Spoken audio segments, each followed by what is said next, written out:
जय शिव गुरु आदिशक्ति मैया भवानी कोट कोट प्रणाम। हरेंद्र भैया कोट कोट प्रणाम। नीलम दीदी कोट कोट प्रणाम। गणेश कोट कर रिद्धि सिद्धि मैया कोट कोट प्रणाम। सब देव लोग कोट कोट प्रणाम। सब देवी लोग कोट कोट प्रणाम। हे शिव गुरु रौरा घरदानी है, घट घट वासी है, अविनाशी है, दीन बंधु है, दीन दयालु है, कृपालु है, अनाथों के नाथ है, कालों के महाकाल है, देवों के महादेव है। कृपा करी दया करे, सुख शांति दे, सुख शांति दे। कथी पर घमंड कैलू देहिया रही है ना। कथी पर घमंड कैलू देहिया रही है ना।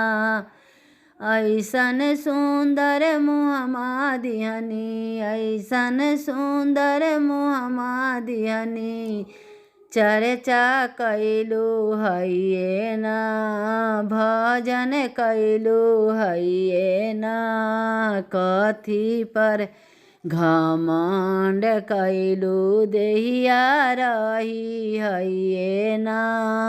कथी पर घमंड कैलू देहिया रही है ना।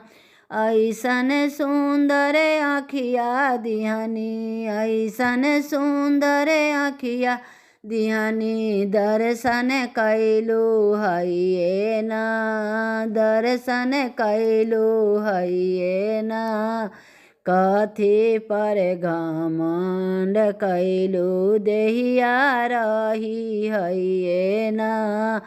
कथी पर घमंड कैलू देहिया रही है ना। ऐसन सुंदर हथवा दिहनी, ऐसन सुंदर हथवा दिहनी। ताली बजैलू है ना, ताली बजैलू है ना। कथी पर घमंड कैलू देहिया रही है ना। कथी पर घमंड कैलू देहिया रही है ना। ऐसन सुंदर कनमा दिहनी, ऐसन सुंदर कनमा दिहनी। भजन सुनलू है ना, चर्चा सुनलू है ना। कथी पर घमंड कैलू देहिया रही है ना। कथी पर घमंड कैलू देहिया रही है ना।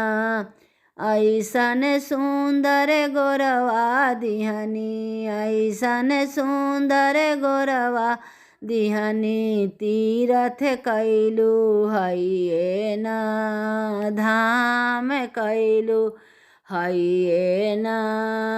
कथी पर घमंड कैलू देहिया रही है ना। कथी पर घमंड कैलू देहिया रही है ना। ऐसन सुंदर देहिया दिहनी, ऐसन सुंदर देहिया दिहनी। चर्चा में गैलू है ना, चर्चा कैलू है ना। कथी पर घमंड कैलू देहिया रही है ना। कथी पर घमंड कैलू देहिया रही है ना। हर हर महादेव। दया करिए महादेव, कृपा करिए महादेव। आदि शक्ति मैया भवानी की जय, सच्चे दरबार की जय।